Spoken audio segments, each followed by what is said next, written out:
they look pretty similar.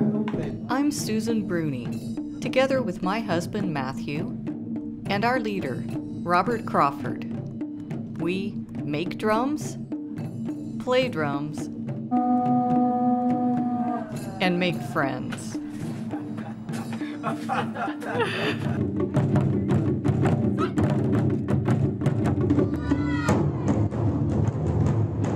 Taiko drumming has become really popular over the last 10 to 20 years. Historic Japanese drums like this are quite expensive. Instead, we're heading to Napa to make our drum from a wine barrel.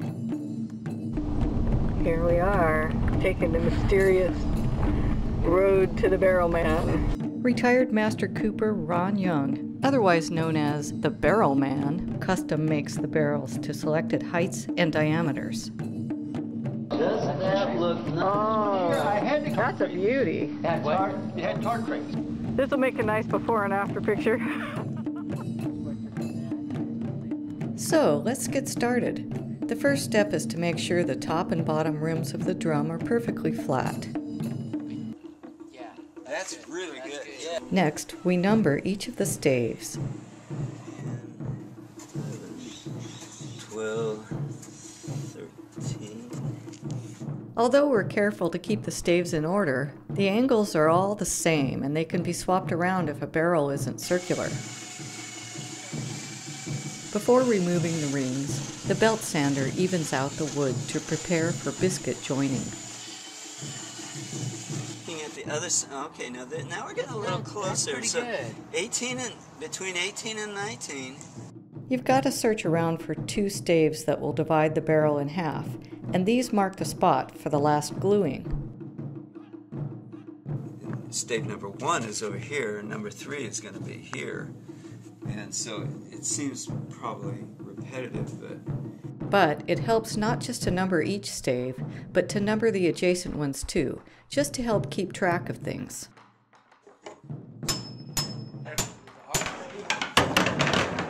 Yeah, wow. That's why we label them.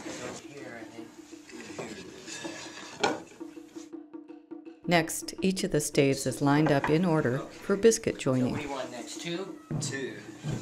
These then need to be extended so that we can cut our biscuits.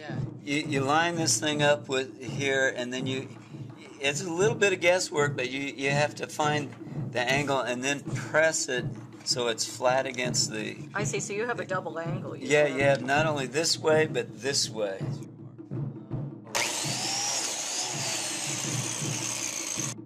The added strength of biscuits helps ensure that the barrel holds up under the high pressure of skin stretching. Is that about right, Robert? Yeah, that looks good. We drill dimple patterns on the inside of the drum. In theory, this should create a richer range of sound.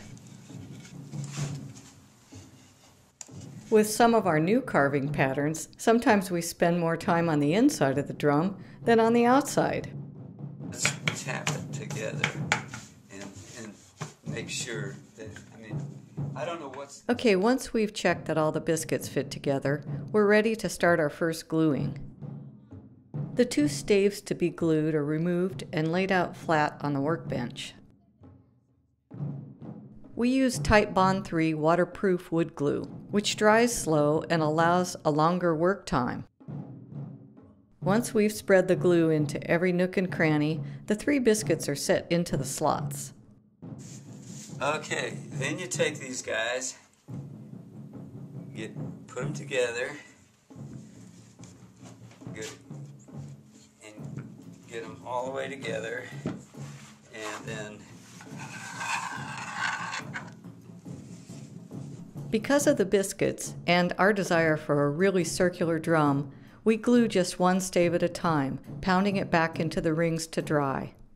If you manage to get in 2 gluings every day, that means it takes about 2 weeks of gluing to get to this point where the 2 halves are ready to come together.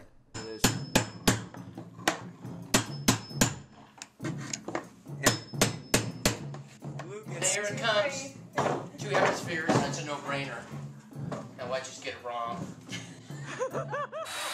Alright, now that the barrel is completely glued, it needs one more pass with the belt sander to remove the numbering and make sure it's flat.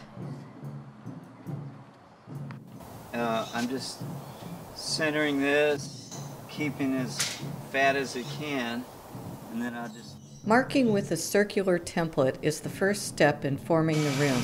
Any areas outside of that line are removed with the belt sander. Marking on the inner one here. An inner line is scribed at about 1/2 inch inside the first one. Then, another line is drawn about 1/2 inch down along the stave edge. The belt sander is used to make a smooth, rounded bull nose between these points. You can see the nearly complete bullnosing here. I blended this to here, and this is the top part of the drum. And now it's time for finish sanding. Starting with 80, we go to 100, 120, 150, 180, and finally 220, which is the finest sandpaper that prepares it for the staining process. Example of the pattern I use when I sand.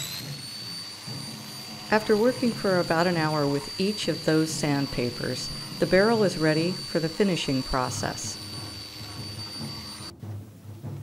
This is Minwax red oak colored stain. So what I want to do is try to keep it even as I go, that there's no runs and that the color is consistent throughout the different parts of the drum. Then I'll just come back and smooth those out. I take the inside in quarters so I can see where I am. The reason for this is that the finish can start to dry really fast. I finish half the barrel, rotate to the starting place, and then finish in the other direction to the 3/4 point, going back to the place where I left off for the final quarter. I'm going to start on the stave with the tape. I keep my brush at the same angle, almost like using a squeegee. I like to make one long sweep and then come back over it. We use 15 to 20 coats of clear gloss polyurethane. And just let it kind of flow inside there. Any inner defects are filled with epoxy. Here's the half hide we got from the Stearns Tanning Company. We roughly position our template so we can cut it. Yeah, I was gonna say, our rug will never be the same. I thought, hey, wait a minute. We give up bathing for 24 hours while the skin takes over our bathtub. Pull it out. It's dehydrated now and pretty wet. Just gonna set it on this towel. It's a good side up. We use a 27-inch circular template as a guide to cut the skin. Rather than using a pencil or pen, we scribe the outer edge with an awl. Kind of gently place the point where each part of the mimi's gonna be. Tin snips are strong enough to cut through the thick hide. Then holes are pounded at each of the pinpoints. 40 holes allow for 10 stretch pull bar points. This drumhead will be formed on the barrel and removed once it's dry. To prevent sticking, we rub the rim with paraffin wax. And the way I do it is just start it by going in, out, out. Next, the skin is roped up at each of the 10 bar points. And then the skin is folded under along each of the bars. Okay, the dowels go into each of the ropes. We put a couple turns in them to put tension in them. In order to get the skin length the same all the way around, some points are given more rope turns. An A also on the drum itself. Then the head forming process is done again on side B. We start the final stretch by turning the inside of our barrel into a time capsule. Out of the water here. We don't want to get any of the skin wet. We put a 1/2 inch of water inside the skins for 12 hours. And on it goes. lining up with the mark.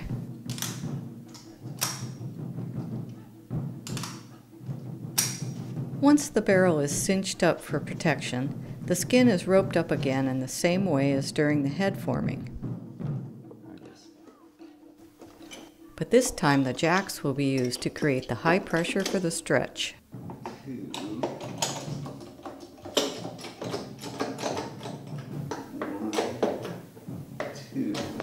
And if the jacks can't do it, standing on it will stretch it out.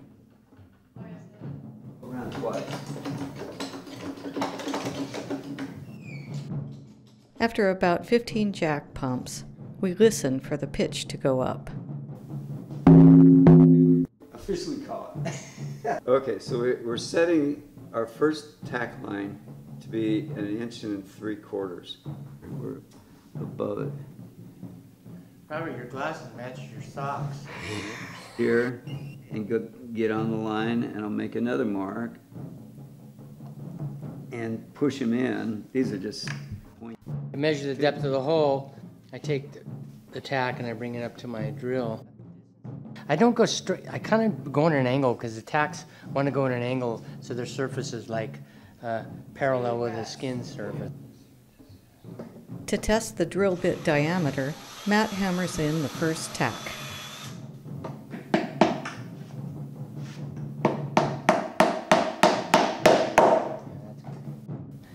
And it's covered with leather, which protects the tacks during hammering. We did use a pencil line in order to set these holes, so we're just going to wipe that off going around so it doesn't show in the final product of the drill.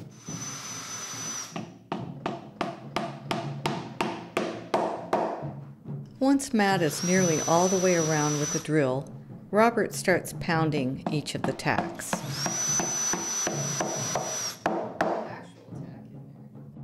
This small tack-shaped template, along with a pin-sized tack, is used for the marks on the second row.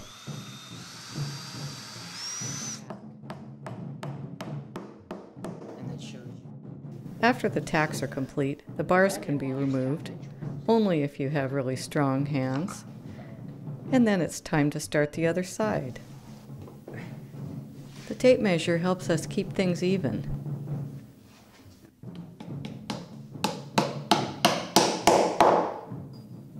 Ta-da! It takes about 3 days for drying, and then it'll be ready to be played. Is that dangerous up there? Anyway. It better not be dangerous up there. As you can see, it took us a lot of work to get to this point, and we want to protect our brand new baby.